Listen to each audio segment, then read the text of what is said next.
Hair thinning can happen for so many reasons. Whether it's stress or hormones or anything, at Nutrafol we've learned that real change starts below the surface. Our hair growth supplements take a whole body approach and target the key root causes of hair thinning, so you can see visibly thicker, stronger hair in 3 to 6 months. Hair growth starts from the inside at Nutrafol.com. That's Nutrafol.com. Blog Talk Radio. Good evening, everyone. This is me, Jonathan Alexander, and I'm here to host our show, Life, Laughter, Happiness. Today, we would normally going to be doing a guided meditation, but our co-host, Kelly, is a little under the weather and not feeling well. So we wish Kelly well, and, she is going to get the help that she needs. What I do have here is my co-host, Barbara. Are you there, Barbara? Yes, I'm here. Hi, everybody. Now, we decided that I would do is today I would interview Barbara. I think one of the things that's always kind of amazed me about Barbara is how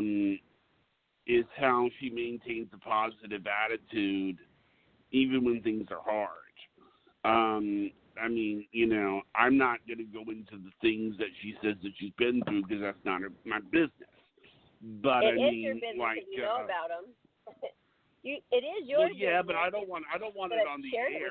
I mean, and everybody to know if you don't want to tell anything, No, but Johnny, the latest thing that has happened, not yet, but eventually I want to do a show on it because I know a lot of women deal with that. It's going to be a good show to kind of expose the issue and so. But I'm just saying that you say, it's not any of your business. But if I share it with you, it's your business, but not yet the world's business. Let's just say that. That's the point I'm trying to get at. Get at. I mean, it must be scary for you because, like, a lot of times I think, and this is just, and I don't want to, I know that on one hand, people bring up the Playboy thing, but I guess the point I'm trying to say is, and I've said this before on the show, a lot of times when I've seen Playmates get interviewed, it's never on the Playmates' terms. Now, do you feel that that's the case? Have you had a lot of interviews that have been on your terms or rather somebody else's terms? Well, yes. Do you mean when they ask questions, they're asking questions that might be offensive to where that means that that's not on my turf? Because I don't really have that happen too often, but I do get the same questions more when I'm traveling abroad. For example, when I was in China, there was a lot of people in this big, huge space in an event. We had a microphone, and we were asked, do all the Playmates have to sleep with Hugh Hefner to become a Playmate? Yes, and I mean, these are business people, and they're all in a business attire, and we have chaperones at these things. And she took the microphone away, and she just said, no Playmates ever. That has never been a prerequisite, and no, and didn't have us answer it. So we're protected when it's a Playboy event. We're very protected like that, and they interfere with that, and they protect us from, as much as they can, of us feeling vulnerable, let's say. But other than that, I really haven't had any bad interviews to where I feel like, that was that really hurt me, or that was offensive. No, it's not really that bad, Johnny. I would think it would happen. I would think it would, because I was like, see, what happens is that the first question is always something sexually oriented, and you may not be in the mood to talk about that. You know what I'm saying? So. Well, it's good that you brought this up, though, because with the Dorothy Stratton movie coming out, it was just out Friday. I didn't see it, but it was a documentary about her death, and she came to Playboy completely. They had never met anybody more naive that was like a fish out of water, just a girl in a small town who worked at Dairy Queen for 4 years, and all of a sudden this guy was sending in pictures of her, and she wasn't really sure about it. She gets there, and I mean, she just didn't even know her own power of her sexuality, how powerful that can be. And it's really an interesting thing. But I feel when I did it, I had a lot of life experience already. I was 24 years old, and I had traveled. I had already modeled a lot. So I felt I was really ready for it, and I knew what to watch out for. But you know what? Hey, even being a very experienced model, you can still have weird people obsessed with you, and it can get out of hand, and it can be very scary because it's dangerous. It is dangerous. Well, that's true. I mean, what's the closest? Have you ever had yourself in danger, like a life or death experience? Yes, I have, but I've had issues where people have become obsessed with me, and now I'm even having to be more careful being on the radio show because anybody can really find me pretty easily. So I'm more aware of it, let's just say. Even now, like, hey, I've been a Playmate for 27 years now, and I'm still getting new fans. I've had fans all these years, but I also am getting new fans, and we don't know who they are. We don't know what all these people are thinking. So we just have to be very careful, and you guys are very careful, too. My co-hosts, you, Kelly, and Karen have been very careful in letting me know if something seems off color with somebody who's maybe trying to talk to her, which has happened. A person will get on the phone and they'll say something, and then, I'm sure we're not going to mention names, but the person will say something, and then we'll think, well, wait a minute, that doesn't sound right. Well, exactly. You understand what I'm Plus, saying? It didn't even have anything to do with our show topic, for one thing, and I know what you're talking about. I know that moment. And it just throws you off because I'll ask some random question about Playboy, and we're not even on that topic at all, because I am somebody who has a lot more to offer than my Playboy stories. I know. And yeah. So we sit there, and what happens is that we sit there now I think but I'm saying there's ever been a time when, like, one thing I've often heard is that there are models that have things like where they have things like slip in their drink. Have you ever heard of that happening? Yes, I have had somebody. There's another thing, and they prick you on the arm or your body somewhere, and you don't even feel it because the room is so crowded, and you get pricked with a drug that the one out there right now that is prevalent is called Sleep My Beauty, like Sleeping Beauty, where you won't remember anything and you will be lucky if you escape. And that did happen to me, and I did escape.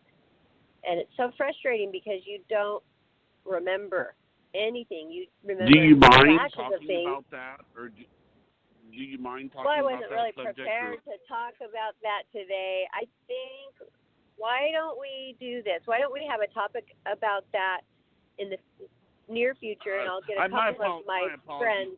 My apologies, Barbara. I'm not trying to make you uncomfortable. It's my apologies. Okay, but no, that's a good idea though, Johnny. We could promote it where we could get a bigger benefit out of doing a show like that, to where we could bring awareness to safety for people out in the entertainment business or any females out there. And let's promote it and bring a couple of other friends on that I know that have had that experience, and then that I think will be a bigger impact than just. I guess the whole point of the question was to make you. The whole point of the question was to make you uncomfortable. I hope I didn't do that. Yeah, I wasn't really prepared for that today, but I don't mind doing it in the future when we plan it out and we have a couple of friends on that has happened to as well. I hope it didn't make you angry or anything.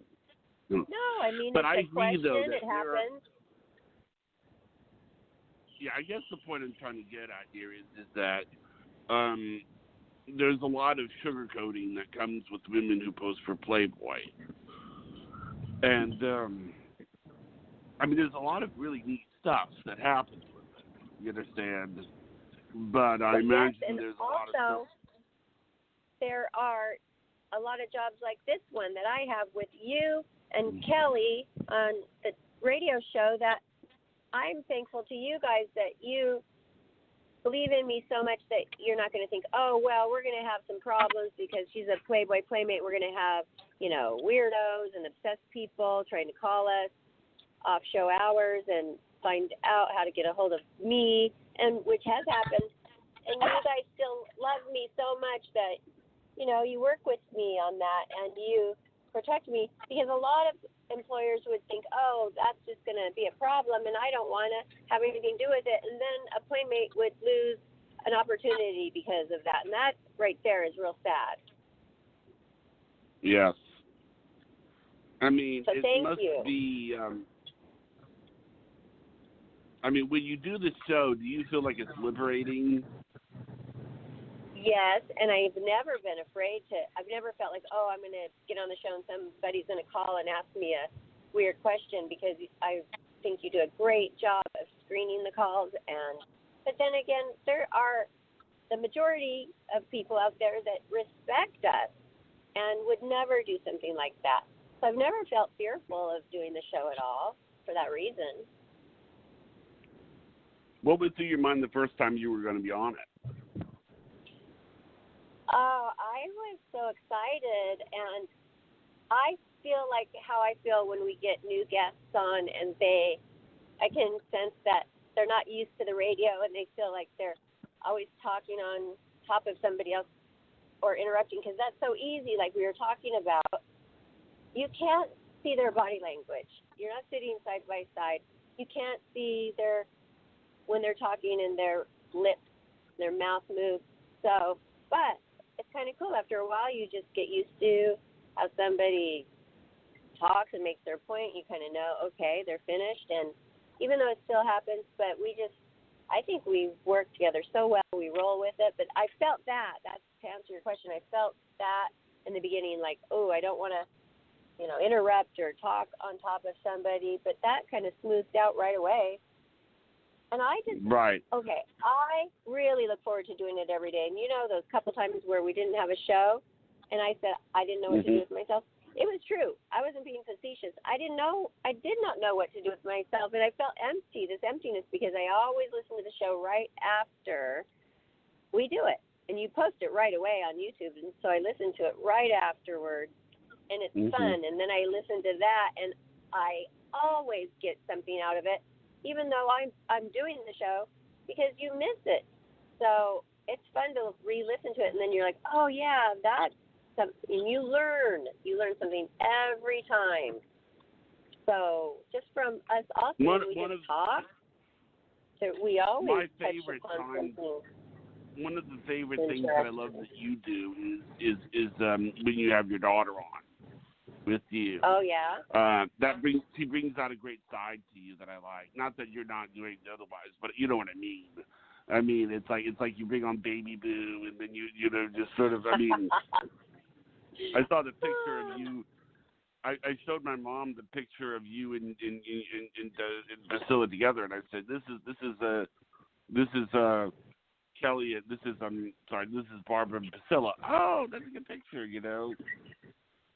That's so sweet. Well, I hope that you hear that side right now, because she's sitting right here beside me. Oh, Hi, really? Baby Boo. Yes. How are you doing? Good. Oh, good. You know what? We just had a wonderful time going and seeing birds, and we held this wonderful bird, and it was loving us. Those make great pets. Why do you like birds so much? I don't know. I don't know why I like them. They're just so cute. I don't know. Well, they're a challenge, because to try to get one to sit on your finger or love you, that's a challenge. And by the time it does that, they love you so much. It's just like any other pet, Johnny. It's like and also wear the lollipop. friendlier than a kitty cat sometimes. The lollipops are in a dish. The lollipops are in a candy dish in the house, and the lollipops are getting prepared for Halloween. That's where the lollipops are. Oh, so you're going to give them out to trick-or-treaters and tell them about the show? Yes, we're going to actually trick-or-treat with the lollipops. So we're going to be trick-or-treating, asking for a treat, and handing a treat out. Right, baby? Oh, you're going to go trick-or-treating. You're going to go trick-or-treating with Priscilla. Is Priscilla going trick-or-treating? Oh, yeah. We never miss that, do we? And then Mommy goes. She's looking at me. Sometimes Mommy's had some, fun party to go to, so we had to cut the trick-or-treating short. But, hey, that's the life of a single mom. We're going to go trick-or-treating. What are you going as this year? I'm going to be a scary doll. I'm going to wear her outfit that she wore last year. What was that doll called? I don't know. Scary doll. Scary doll. And we don't know what she's going to be yet. But I have about 50 costumes in my bins and storage that I can choose from. Because I used to model those costumes, the pretty sexy costumes. So she says, ooh, well, what's wrong? I mean, you got to sell them, and models do that. So I have tons that they've given me, a lot of really cute cat suits with the tail and the ears, and we just have a lot to choose from. But anyway, it's a shame nobody can find a microphone costume. Wouldn't it be neat if you could go as a microphone because you have a talk show? Yeah. Okay. We should do a Life, Laughter, Happiness. The three of us should do that when we're together once for Halloween. You, me, and Kelly. We go dressed up as a microphone? Yeah. One can have a on-air live sign. One can be a microphone, and one can be earphones, right? Let me see if there's such a thing as a microphone costume. Let me see here. Okay. But you were going to ask me how I stay positive through.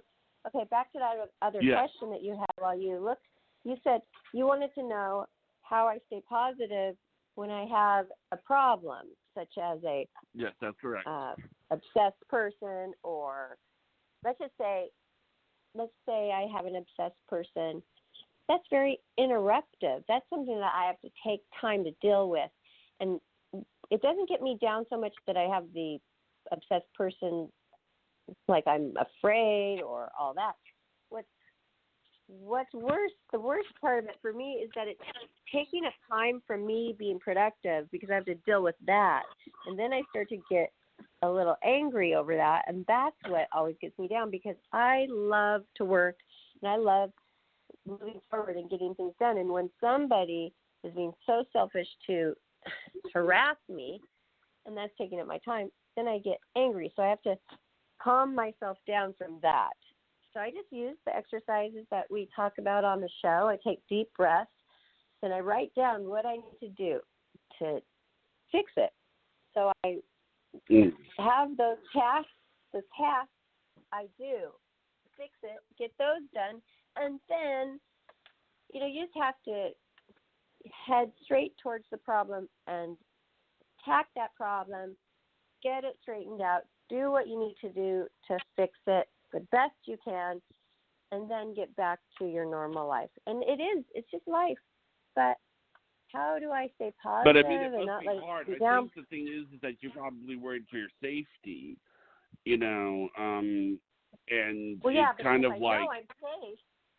If I know I'm safe, I'm just more mad about the time it's taking to go the extra route with all those precautions. That's what makes me mad. Because you can't do other things that you would normally do, which you would love to be doing. Like I know that I got you that video software, and I know you do make good videos, by the way. Thank you. I love doing that. You make good use out of it. Well, I'm coming up with a lot more ideas, but the thing with that is I have to figure out the one-liners and slogans and the taglines, so it's more about the creativity that I have a challenge with working for other companies and making their videos is what would they want me to point out, But the creativity and the designing, that part to me, that part is the easy part. The designing is the fun, easy part.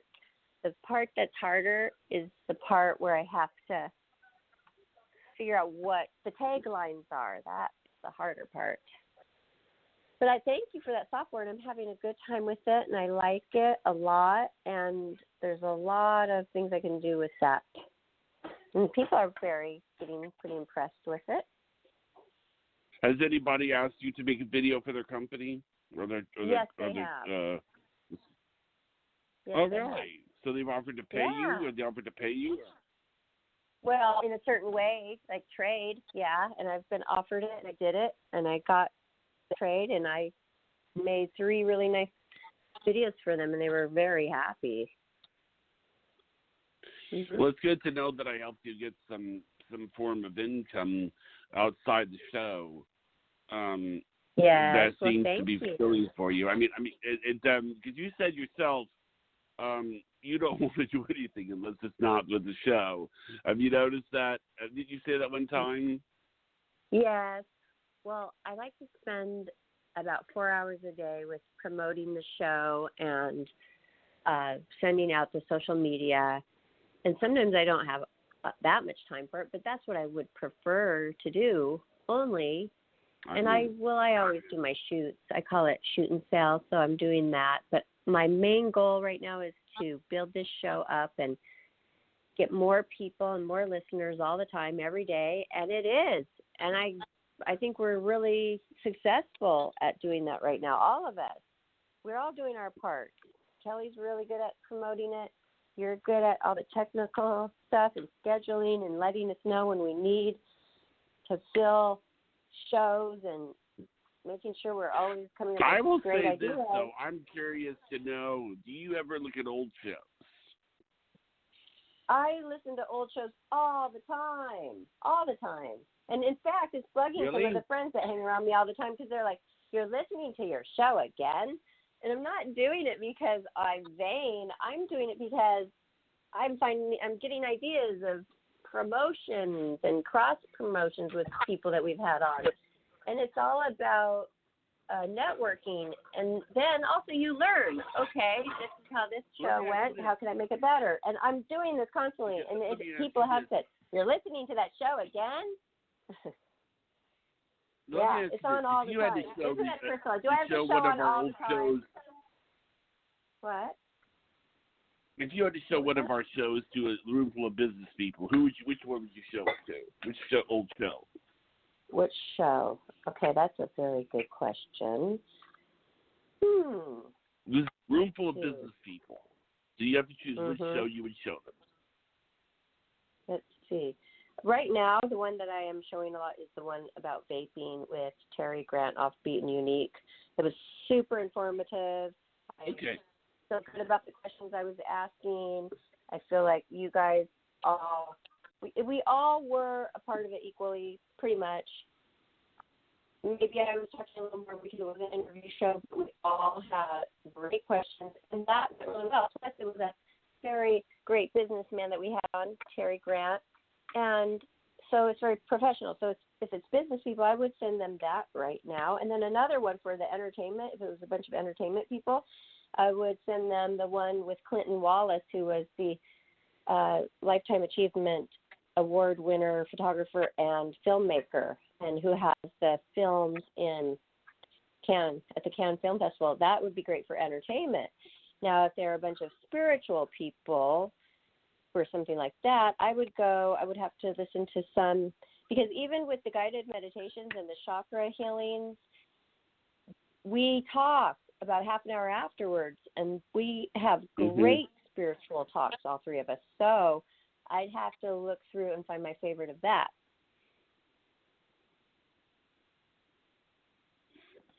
Okay, let me ask you this.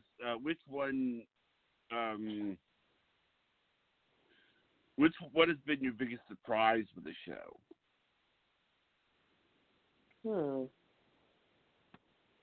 Let's see. Well, I liked it when we had Daiso. What Joseph Dyro, or I know it rhymed with Cairo, so it was Daiso? Joseph Dyro. Yeah. Dyro, okay. Yes. I liked it. He saw some things in me that nobody ever has, and that was a wonderful surprise. It's like he knew me. It's like he really knew me. Speaking of which, he's doing something with us on November the 11th. Isn't that right, Barbara? That's right. Do you want to talk about that?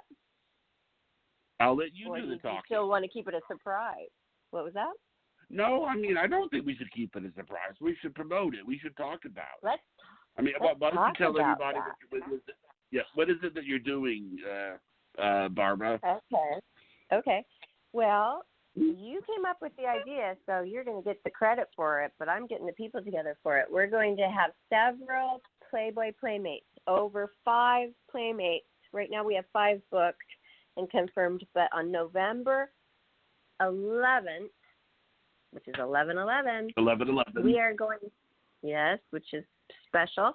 We are going to have Joseph Dyro back on, who's a medium, and we are going to do a tribute show to the former makeup artist, Alexis Vogel, who has passed away this last April, who we just all adored and loved so very much. And she passed away. It was a shock. Nobody was ready for it. Nobody had any warning.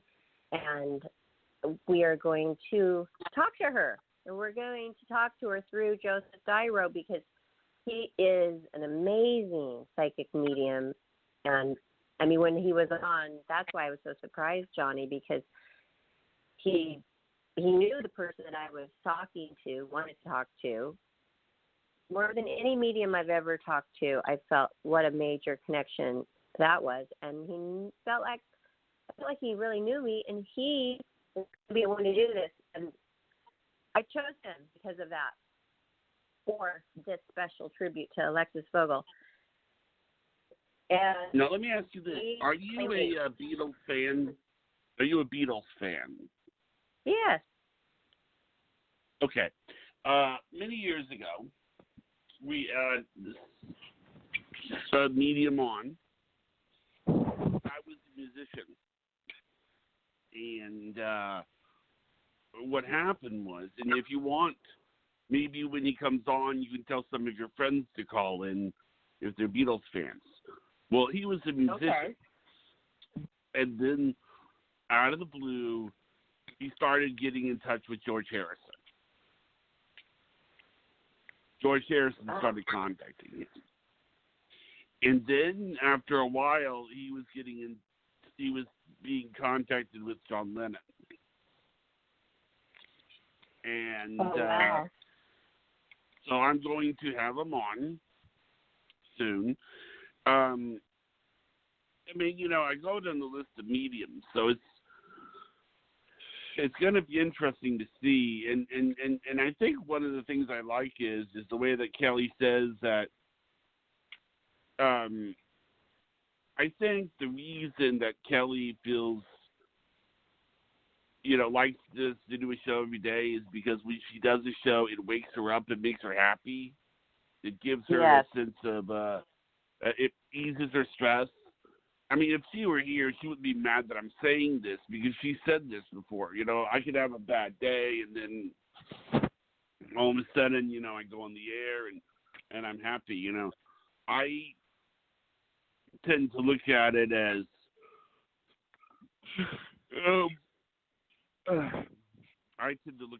sort of like, you know, is that how you kind of feel it when you go on the air? Yes, I do. And just that, you know what I love is when we help people, and even the psychic days where I'm not really doing a lot of the talking or interviewing. It's okay. I'm there for support or to move along the show, whatever you need me for. But those people, when they call in and Karen helps them, and they're in tears sometimes when they call, and they have looked everywhere, and they're spiritual people. They may have, you know, they have God in them, but they just need that extra little confirmation and just a little help. And when we give that to them, it just is such a warm feeling in my heart. And then we do the guided meditation with Kelly. Well, I get the same feeling with that too. But you know what I was thinking is if we could have callers after the guided meditation sometimes call in to just tell us how they feel. Well, yeah, with people listening in, I mean, you know, I think that we should do that. I mean, I know that sometimes, you know, but what's so funny is like with Kelly, a lot of things were more of, I think with Kelly, you know, it was kind of a surprise for her. I kind of sprung the old co-host thing on her, and she was kind of like, what? Did you think those? I know. I mean, it was liberating for her to be able to talk about these things, and you know, and wouldn't it have been terrible if you would have said it's because she said when you first were telling her that she was the co-host, she was thinking, did he really mean that? Did he say that by mistake? Well, thank God you did really mean it, but I mean, it's a big deal. No. This is like reaching tons of people. She's on every single day. I mean, it was sort of one of those situations. It was one of those relationships that sort of grows and evolves, and then it was like, you know, it felt really good to know that, you know, and I think when, and also it's good that she has care, and I think honestly, you know, I was saying to her that you know, when we get, I mean, I just had this image in mind of us, you know, of us all getting, you know, staying at a hotel talking to each other, and then we booked Karen and Kelly in a room together, and we can hear them laughing, you know. They'd probably hear them laughing on the way, because I mean, you know what also is cool about Kelly and you and how you found her? You didn't even really know that. Did you know that she was doing chakra healing? I mean, tell me about it again. She came on this show as a guest, but was it as a person doing chakra healing? What happened was, this is kind of how it happened. She did my chakras, okay? And then, but she kept asking, the first time I met her, did I tell you about the first time she did my chakras? Well, I saw it. It's on. It's one of the ones that was on the platform Blue Jeans where I saw you guys. I saw you in your room. It's on YouTube, right? But did I tell you the story about what happened the first time she did it? Ever? You did probably, but I don't know what part of the story you're talking about. Okay, here's what happened. I have been having some financial problems. And then what happened was that I just get her on the phone and we start talking, and she goes, well, if you like, I can do your chakras. And I'm thinking, chakras? What is this? You know, what's this business about, you know, a medallion and all this other stuff? What is she talking about? And she goes, just lay in bed and, you know, lay down. And then, you know, and I hear the guy that was doing it with her, Tim, was doing it. Actually, what it is he was doing it, and then Kelly was describing it. So the whole time this is going on, I hear this guy coughing and wheezing, okay? It was like The Exorcist. I mean, it was just ridiculous. It was like, listen to this kid. And then what happens is I get a phone call from him the next day saying that they think I might have been under some kind of demonic attack or something. Wow. And I know, it was to that level. It was the second hardest cleanse they ever did. So I'm thinking, okay, well, what does that mean? Is that, well, we got rid of it, but we think that you might have been under some attack, right? So I'm not thinking anything of it. I just sort of smiled and I said, okay, thank you. Yeah. So I go out walking. Now, do you remember this story?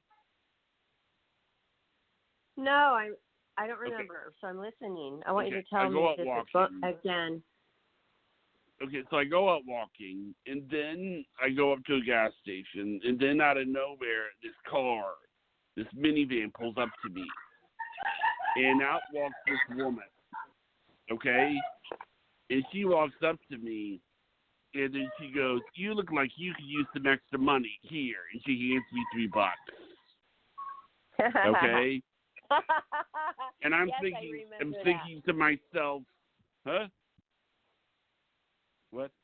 Do you think she thought you were homeless or something?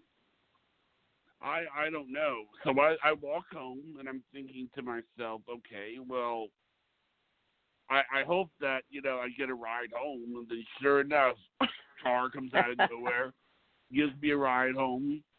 And then I'm thinking to myself, well, I don't know what I can do when I get home. I don't know what I'm going to do with this $3. Maybe I'll just get myself a lottery ticket, So I start walking back to the gas station, and I'm thinking to myself, boy, I sure hope somebody sees me and gives me a ride back to the gas station.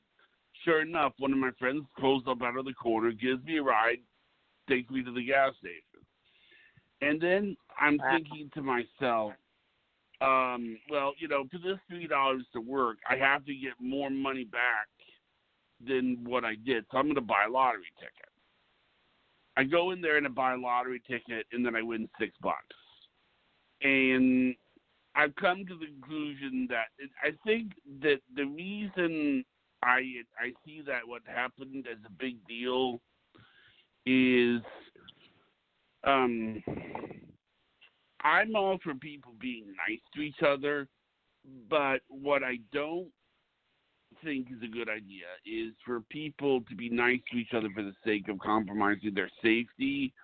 And I don't think a lady pulling up to you in a car, getting out, and then handing you money is safe. I mean, if you want to do something nice, that's fine. I'm okay with that.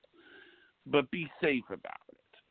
I wouldn't tell you. I don't think you should do that. I don't think your daughter should do that. I think, and I think anybody that does that is kind of an act of faith. Because after the lady gives me the money and I thanked her, and then she goes, "Don't thank me, thank God." And then she gets into the car and she drives away. But anyway, so I called, and this is another aspect of the story that sort of stuck with me. My mom, she wrote a book, a small ebook about my grandmother. Okay, she passed away many years ago, but she was a devoutly Baptist lady, and on the back of the book that she gave us, there was a picture of my grandmother at around 40 or something, 40-something, 41 or 45 or something. I forgot what she was.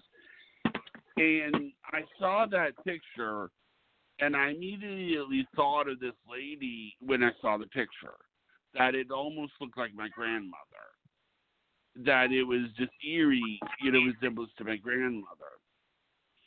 So, but there were other things, like I noticed about Kelly that kind of stuck out. See, I had this robot dog named Severe. I don't know if I ever told you about Severe before. Did I ever tell you about Severe? No. Okay. Well, it's a robot. It's this robotic thing, robot dog, and it responds to like 1,000 commands. And it'll take your picture. It'll do tricks and everything. Well, I said I just started testing Kelly, and I said, okay, Kelly, let me ask you this. I'm going to give you a name, and you tell me what you see. Severe. And not knowing about the dog or anything, she goes, I'm getting this face, but it's not a human face.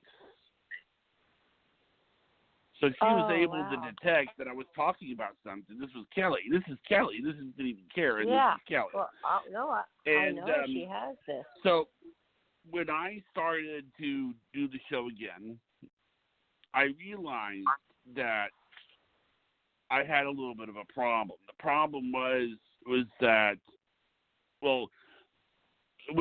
I had this show, but it didn't really feel like it was a show. Because, we would be on, I would go on like every couple of weeks, every couple of months, in some cases every couple of years. I mean, it didn't feel like it was a show, Right. It felt like it was just some podcast, So what I decided to do was okay, well, I haven't seen anybody else that, I've seen psychics do shows, but I haven't seen any other chakra days, anybody else getting the chakras on the air. Right. So I said to Kelly, Kelly, how'd you like to do some of the chakras over the air? Now, in the past, when Kelly has done my chakras, she always says, when are we going to do this again? When are we going to? And I realized that I was talking to somebody who really, really loved doing it, profoundly loves doing it. So I decided that, okay, well, if she loves doing it, then I guess we can bring on the air. And we bring on the air, and she did Linda's, DT's chakra day. And then halfway into the cleansing, somebody calls in. Well, I didn't want Kelly to do one right after the other because I felt that would be too energy draining. Mm-hmm. So I called the lady and I said, well, we can have you do a chakra cleanse, just maybe not today. We'll just book one for tomorrow. And then I realized something interesting. I realized that after a few times that Kelly was allowing me to do the show on a regular basis. She was allowing the show. It was becoming more of a consistent schedule. Show. Right. And it's sort of funny because and what's so funny is that when I told her we were going to have a medium on, that was such a funny conversation. Because she was like, oh, my God, I want to be able to talk to my mom. Oh, my God, I want to be able to talk to my mom. And I'm like, okay, Kelly, calm down. Exciting, though, isn't it? Exciting when somebody wants to talk to somebody who's passed and they're able to. But I remember a similar conversation with you. Remember that? The first time you came on and you said you're having what kind of psychic on? Oh, I want to be on tomorrow, too. And you had already been the guest host. I mean, when did you realize that you wanted to be co-host? I knew you loved the show, but when did you realize that you wanted to actually be co-host? Oh, wow. I would have been co-host from the first time when we got so engrossed in the conversation, me with Kelly, when she was cleansing my chakras and I was healing from that horrible accident. I thought, wow, this would be really cool to be a part of this more often because I believe in it. And how could I really answer that, Johnny? Because I didn't even know that was a possibility to be a co-host. So I wasn't even thinking that, but I was thinking, oh, I really love this subject matter, and this is so fun to talk about. Well, it just kind of happened. This is what it is that you were very, very smart. You knew our history. You knew that other people had taken the wrong approach to trying to get involved, and that you understood. You were like, hey, listen, I just want to help out, but I don't want to take over. And I think that's the way to do it, because I think maybe you had told me. You had told me about, but I can't even remember if I knew about that at the time when you asked me to be the co-host. You two called and asked me. I don't know. Did I know that at the time? No, believe me. Before we called Kelly, I told you about what happened, and I said, you need to understand that this is there are a lot of people that have tried to just take over. I mean, and I think that it's also to do with helping out, but not wanting to be. I've never wanted the show to feel like it's a slave ship, like, for example, yesterday, when we didn't do a show, you were spending time with your daughter. And I don't think there's anything wrong with that. I mean, you have every right to, it's not like you were off smoking crystal meth. I mean, you were. You are so funny. That's funny. That would be a great thing. That would be a great Facebook post, though, wouldn't it? We can't do it. We would love to do an uplifting, motivational Facebook show tonight where everybody feels so happy and dancing in the rainbows. But, of course, Barbara's doing crystal meth, so we can't do it. That's so funny. Oh, my God. Yeah. Oh, yeah. That would be a Or maybe surprise we could to have her on anyway. Oh, yeah, that would be so weird. Oh my gosh, can you imagine? But hey, that does happen. People later in life. My uncle, he got hooked on crystal meth at 50, and our whole family had to go in and do an intervention on him, and it worked. It worked. He left that day to the rehab, and he has never touched it again. It's been like 12 years. But this does happen. Honestly, I don't get that because I mean, it's obviously addictive and it's obviously illegal. I mean, why would somebody want to do something like that? Why would somebody who has it all together, for example, why would somebody like me with a beautiful child and I love my life, I love where we live, we're happy, even try it? But people do, and I don't get it either, Johnny. But they try it, and then sometimes it just takes that one time and they're hooked on it. Yeah, That's well, one time show. to probably do it. We could have a That show is on some recovered people. I mean, it's what's also is scary though is that and this has happened to me, is not just illegal drugs but like prescription drugs. See, sometimes you can take a prescription drug and then it can affect you in ways that you may not even be aware of. Like,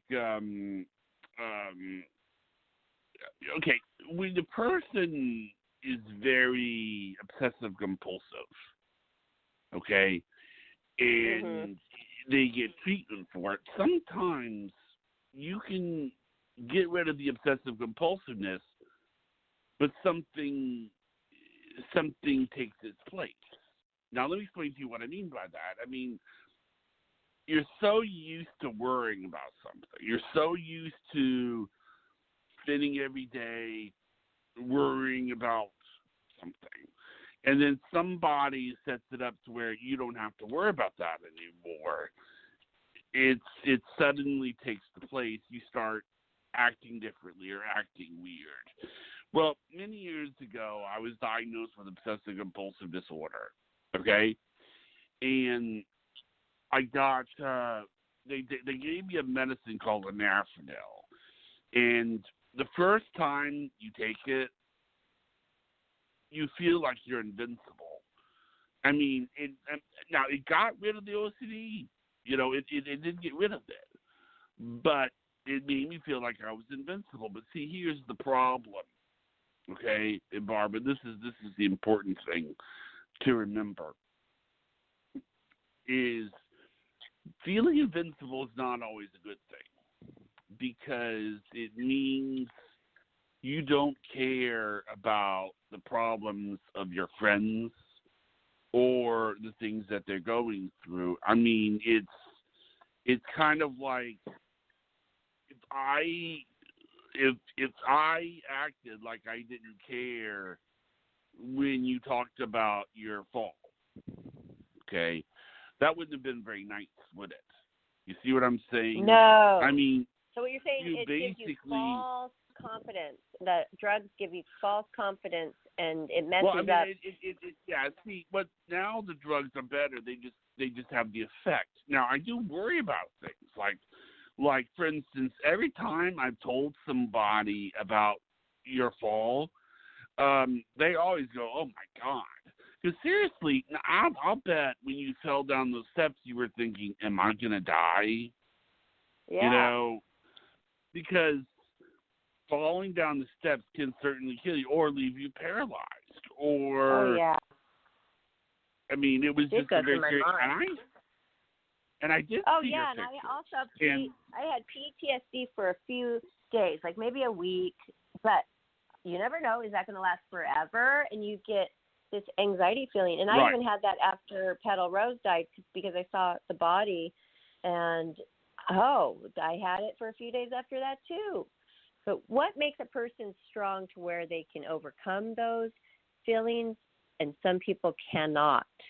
That's the question. And that's what you were trying to ask me, like, how do I not get depressed Yeah. or not down, and I don't, and it's natural. I have a natural ability, but I'm blessed because I have that. But that doesn't mean that I judge other people who can't get through something without spiraling down in a depression. Right, but see, I understand I those guess the people. point what I'm trying to say is that I worry. I still worry. But I don't check things over and over again. But here's the point I'm trying to get at is that I want to understand how it felt because you're my friend and I love you, how it felt when you fell down those stairs because it bothered you. It really, really bothered you. I mean, one, you're a model and you know, this is your career is based on how you look, and two, you might be thinking, am I going to die? Is Priscilla going to be alone? Am I going to, you know, what about Priscilla? What about, and, you know, there were other things, you know, you really didn't have, it sounds like you really didn't have a whole lot of people that you could talk to about the bruises. Am I right? Not at that time because I was in a state that I really didn't have any friends. So, yes, I felt very alone. I had my little girl, but she was going to school every day. And she would come home and get me an ice pack or make me something to eat. But, oh, my gosh, wow, I had nobody. And that you guys came along. See, that's what I think. I truly believe in karma because all the good I've ever put out when something bad happened to me, then some good came. And you guys came along. And then I didn't feel alone anymore because you guys came along. I fell on March 19th. April 3rd, I did my first chakra healing. That was only 10 days or something after I got hurt. And there you guys were. I mean, what a blessing. Mm. And then I got, you know, maybe I wouldn't call it a job. It's a career. It's a career move, having this radio show. And I got a whole new career from the fall. Really, I thought it was. I mean, you were just trying to get a hold of me because, you know, you were trying to get some celebrity models, Playmates on, and I thought it was because you heard about my fall and you were trying to heal me. Well, yeah, I didn't even hear about your fall, but one of the things I liked about it was I was willing to talk to you about several things, not just your fall. I mean, you know, because obviously you couldn't go on our show and talk about the fall every day, but I mean, we gave you the ability to talk about a lot of different things, and when I say a lot of different things, I'm not going to, obviously, you know, you've been in the media before, and people have gone up to you and they've asked you about things, and maybe there's a things that sort of old hat. You're kind of tired of it, you know. If you get my drift, I don't want to say it. Yeah, but I mean, you're getting kind of tired of it a little bit, and then I think that's the whole point of it. Goes back to your terms for the interview. Because I want you to feel like that it's sort of like, well, listen, Barbara doesn't have to talk about that. I mean, if she wants to talk about that, she can, but she doesn't have to. I mean, this is why I think, honestly, this is why I think the show is appealing to you and your friends who are Playmates, because what it is they are basically, they're being asked, they're being given a chance to being interviewed on their terms. Like, I'm curious, what do your friends or Playmates say after they've been on the show? Do they say anything to you, like what they think or how they feel? Mainly they they're brought aware of what I'm doing because maybe they hadn't known. And what they always say is something more about me, like, wow, you've always been a positive person, Barbara, but I really noticed that since you've been on the show, it's like changed you. Like any kind of problem, you handle it a lot more with confidence and you're more calm.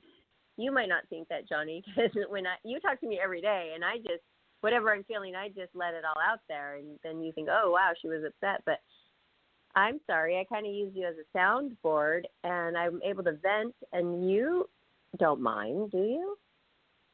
No. I mean, okay. You know, it has to do with, well, you know, and I know you're saying you're talking about venting, you know, and it's funny that you bring up this topic because we've had shows where we talk about this very topic with Kelly. You know, I don't know if you remember or not. I mean, for a long time, Kelly would tell me, she goes, I can't say how I feel because, the emotions are going to be used against me. Believe me, this goes for both of you. I would never want you to sit there and say, I can't tell Johnny that. I've never wanted the show to be like it was a situation where it was a guy and I think that's one of the reasons why it seems kind of appealing to your friends, because I don't want it to be a situation where it's Johnny's Angels. I want it to be a situation where everybody's sort of on an equal playing field. So when we've had your friend Miss Sand on, who I think is wonderful to interview. I mean, I would love to see her other daughter on. I think that there's a lot of sense of almost like, well, you don't have to hide. You don't have to. Right. But I want the interviews to be on the terms of the woman being interviewed, not just somebody else's terms.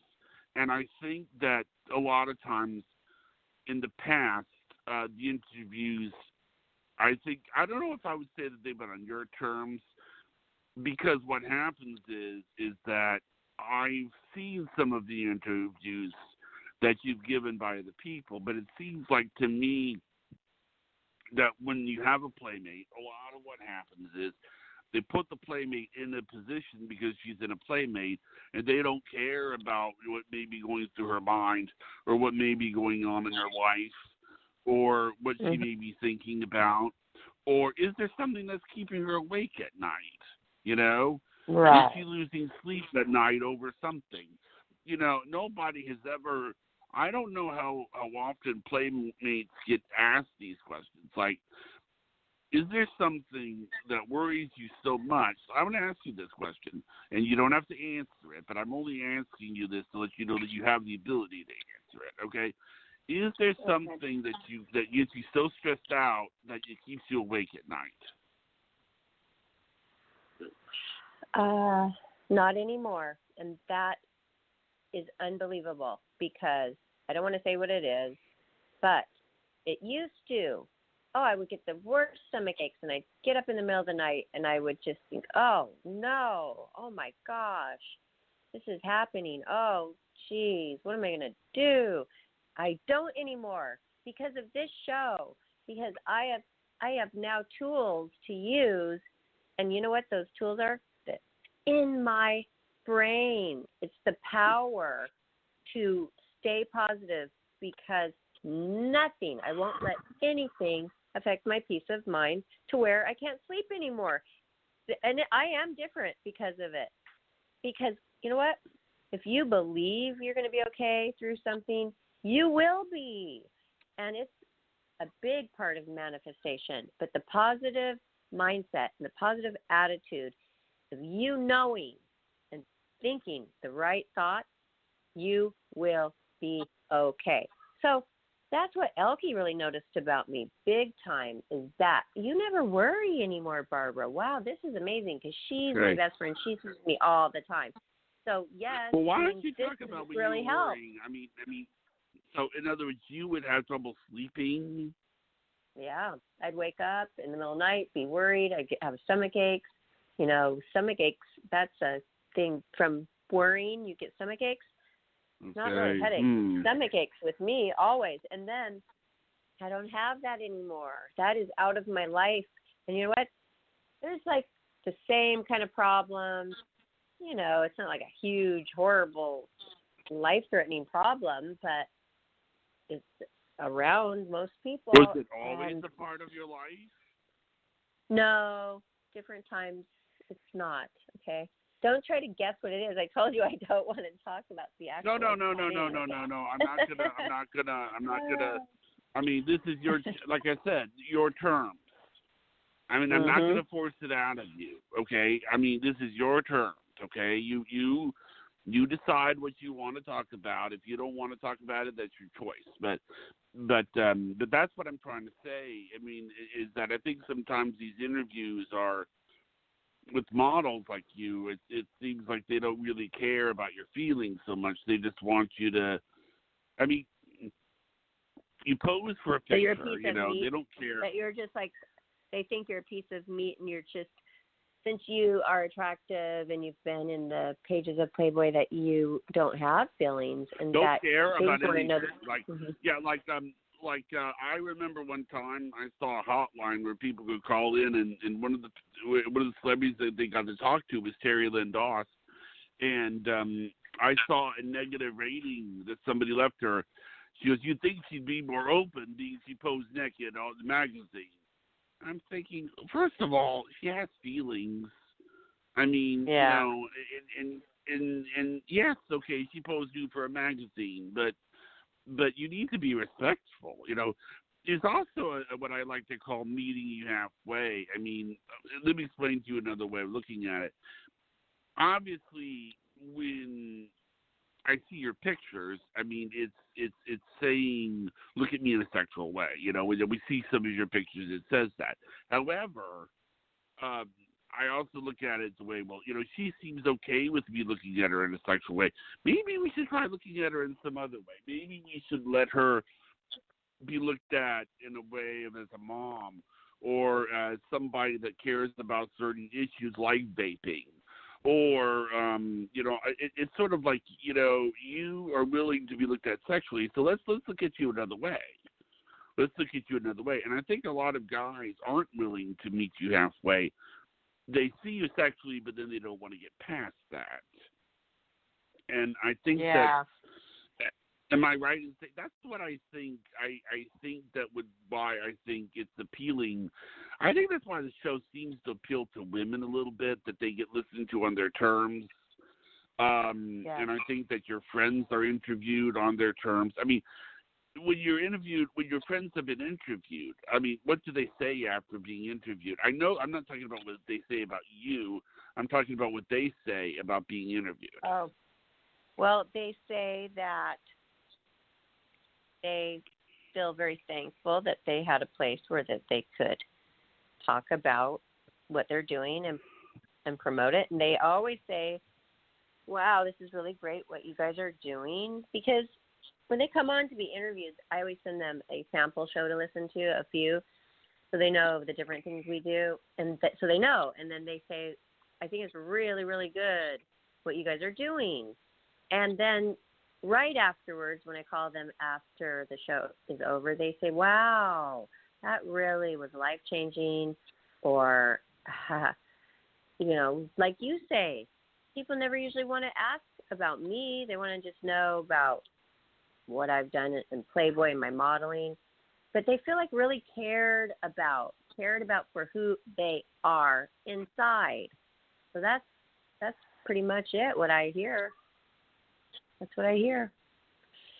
Yeah. And then they get inspired. They want to do their own podcast, and I'm encouraging them, but they don't really know what all goes into it, because there's quite a bit. And well, I think that there's a lot of things that makes our podcast what works. It's we're a community, yes, we are. But, we are a community, and we'll never run out of topics, because how can you? Just like, every time we have a show, right, and every time we have a show, like, for example, the Joseph Dyro, when he was telling me about, there's always a sign, like you see butterflies, and he goes, I always get a sign. And then the next day I started getting signs about unicorns, because somebody called me a unicorn as a nickname. And then the next day my daughter didn't even know that, and she gave me a unicorn bracelet.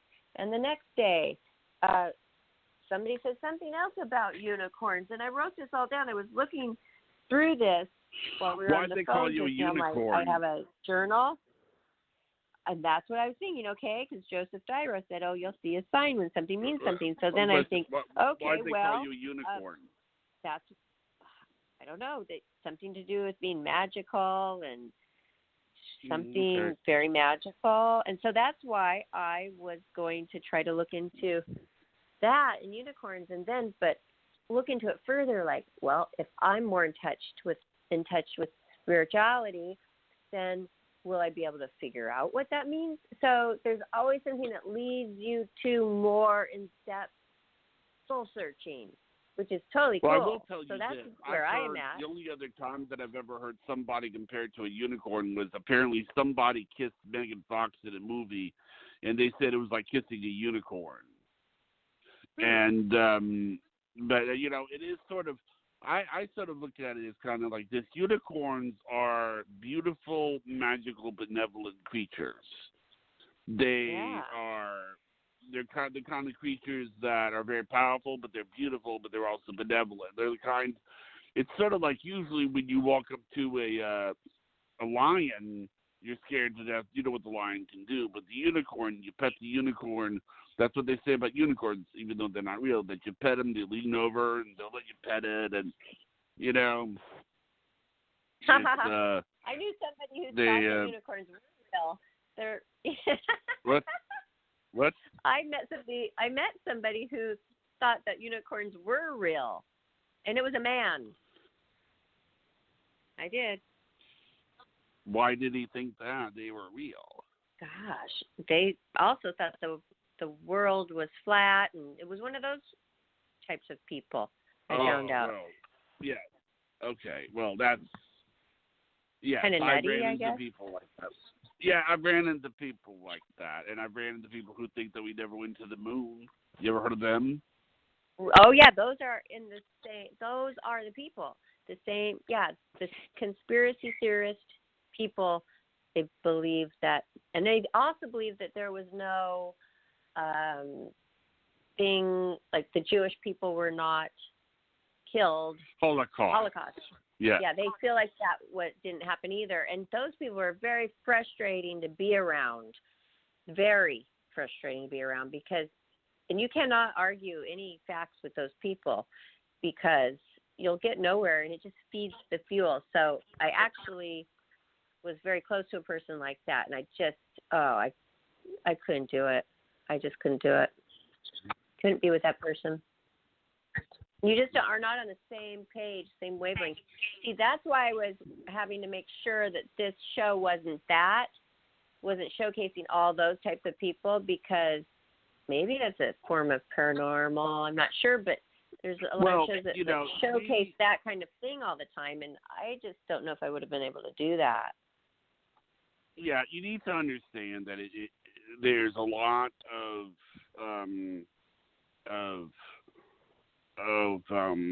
when you talk to people, about the paranormal, you're going to run into a wide range of people. I've talked to people who were time travelers, who said they were time travelers, and they have, said, oh yeah. I mean, they were saying all sorts of stuff. The thing is that I've interviewed a time traveler on the show. The thing that you need to understand is that people, what we do is, I think at some point you have to be able to say, okay, look, I have a feeling that, and I think this is what I told Kelly. If somebody represents something that you don't believe is true, okay, and you bring them on, I told Kelly, it would be almost like we were making fun of them. Yeah, that's true. And it's which isn't really what the show's about. In other words, like, the reason I would never bring a flat earther on is because I don't think the world is flat. Kelly doesn't think the world is flat. Karen doesn't think the world is flat. None of us think the world is flat. So if we brought on a flat earther, I mean, the only thing we would be doing is trying to stifle ourselves from laughing. And we're not. This isn't about teasing. This isn't really about laughing at people. Sometimes people believe things for very serious reasons. They may be delusional. They may just simply be delusional, and it's really nothing funny about it. I mean, if somebody thinks that, I mean, it's one thing to think you're something. It's another thing to think you're something because of a chemical imbalance in your brain or something. And it's very sad. I mean, you have to have, Oh, it is very sad. I think. And no, it was my my husband actually was like that, and I had to get a divorce over it. So yeah, it was pretty sad. Now, what was you mind me asking? What were the things he was delusional about, or would you rather not talk about it? No, I can. He didn't believe in that the Holocaust. He would even argue with his own father, who was Jewish. Okay, on the father's 80th birthday, he argued with the father about that and upset him. I said, why did you have to do that? He's Jewish. He has probably, his parents or grandparents probably were victims of the Holocaust, and you're trying to tell him that it didn't even exist? I mean, that's offensive. Then coming home for Christmas to my family, who they're all Christians, and start talking about, like, he doesn't believe that Jesus is a spirit and things like that, which that they believe that Jesus is the Holy Spirit. So you don't come home on Christmas and start arguing with the Christians about Jesus. I mean, can't you just keep some things? And when you promise not to, he and couldn't the get person along, could not. You couldn't get along with either side, is what you're saying. You yeah. could not. And nobody. And also then with the government, they think that somebody's against them, that it's directly against them personally, that the government is out to get them. And, every problem they have, it's like they are being targeted personally. So that's hard. So you can't even talk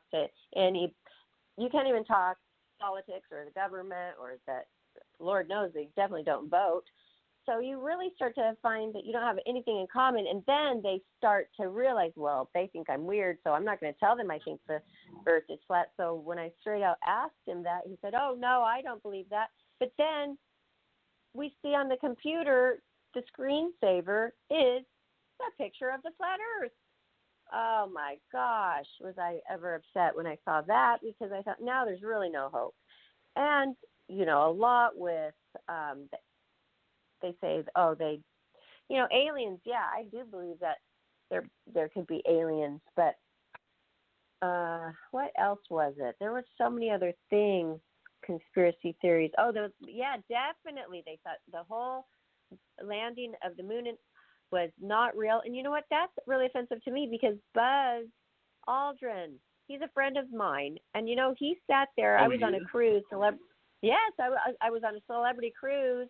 I was lucky enough to sit there right across from him on the ferry, and it was up in Alaska, and we had like an hour trip, and he told us every detail about landing on the moon from him across from the table. How wonderful is that? And I'd always see him around. And, do you think we might be able to get Buzz Aldrin on?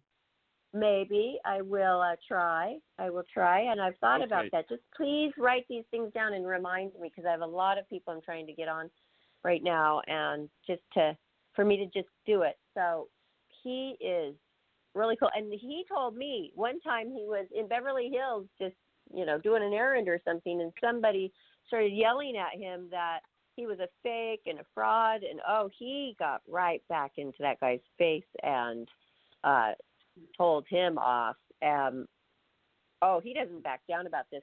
Can you imagine? You work as an astronaut, you go to the moon, and then you come back and people are telling you didn't really do that. I mean, please. Now, do you that know, makes me you horrible. Want to know some of the best arguments? You want to know the best argument that I've heard that we went to the moon was? What? Okay. Mythbusters. I think it was the name of the show.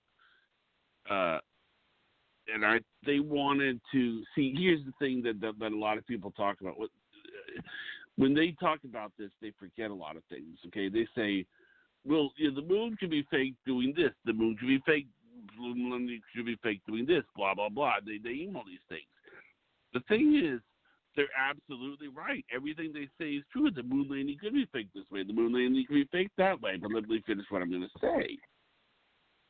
We're talking about the year 2019, not the year 1969. Okay? Mm-hmm.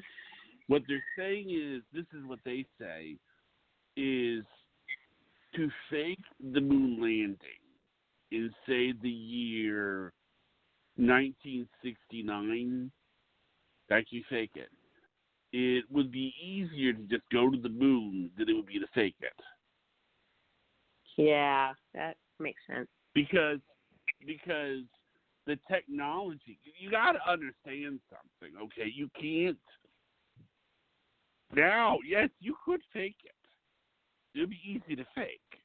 You see, I think actually that's easy to fake. You could fake the moon landing and make it look very, very fake. But in the year 1969, you really couldn't do that. It would require so much technology, way more than what they had. It would be the only thing I would love to ask Buzz Aldrin is this though, and and this is the thing. Whenever anybody talks about the moon landing, they always talk about how everything went exactly as planned, exactly as planned. And see, and I guess what I'm trying to say is that I would love to hear what didn't go as planned. What were the surprises? Because obviously astronauts make mistakes. I mean, look at the Space Shuttle Challenger. So and it doesn't make scientists idiots if you make a mistake. I mean, you guys make mistakes. But I'm just curious to know, like, what did they get wrong? Like, did they? Because you see, the problem that I have with the some of the explanations that people say, well, this is why there are no stars. Well, wait a minute. If there were stars, you would say. And I guess the whole point is that I believe you into the moon. I do think that I understand why some people think we did it. We don't, but I think we did. I just think a lot of people don't realize how hard it would be to fake the moon landing. But they think, oh, yes, you can, but they think in terms of 2019 technology, not 1969, which is very, very different, Right. That totally makes sense, and very much so. So, yeah, they're thinking in the ways like, oh, well, yeah, that could be fake. Not back then. They didn't have retouching like they do now and all that, the special effects. You're right. It would be very, very hard to do. It would be very hard to, I mean, in 1969. It is not impossible to land on the moon because they worked on it really hard and they did it. Like, why can't they believe that could happen? Why is that so I think unbelievable? I believe that they could. I believe that they could. I just don't believe that it went without a hitch. And I've often wondered, like, what were some of the mistakes? Like, what were some of the things that they made with this moon landing? Like, what were happening? Like, okay, well, we didn't anticipate this as much as we should have. I mean, making an error in math is totally human. People do that every day. So I was just curious. I would like to ask Buzz Aldrin, if we get him on, what are some of the surprises that happened with the moon landing? Like, what were some things? Well, we thought this was going to happen, but Yeah, but anyway, okay, let's try. Yeah, we're about out of time. But okay. Johnny, will you remember this one thing? I wanted to tell you, I was looking through my book because you wanted to know what show ideas that we had, and I always write them down. And then I see this letter, this kind of poem letter that I wrote for Karen for her birthday. And remember when we finally did her birthday show, I was really down that day because my cat was just killed. So I totally forgot about it, and I didn't read it. Can you remind me when she has Psychic Day Tuesdays to read what I wrote for her birthday? What I'll do is I'll put it in the show description right now that you're going to read. You're going to read a poem to her. Okay. Okay. I can't believe I forgot all about this that I wrote. Yeah. Okay. All right. I'll do Thank that right you. now. Well, all right. Well, thanks you. And let's do a shout out to Kelly to feel better, and I hope she's getting some good rest. And we can't wait to see her tomorrow. Great. Talk to you, everybody. Thanks, everybody. Thank you, Kelly. Thanks, Barbara. John. Thanks, Barbara. You're welcome. Thanks, Johnny. Have a good night.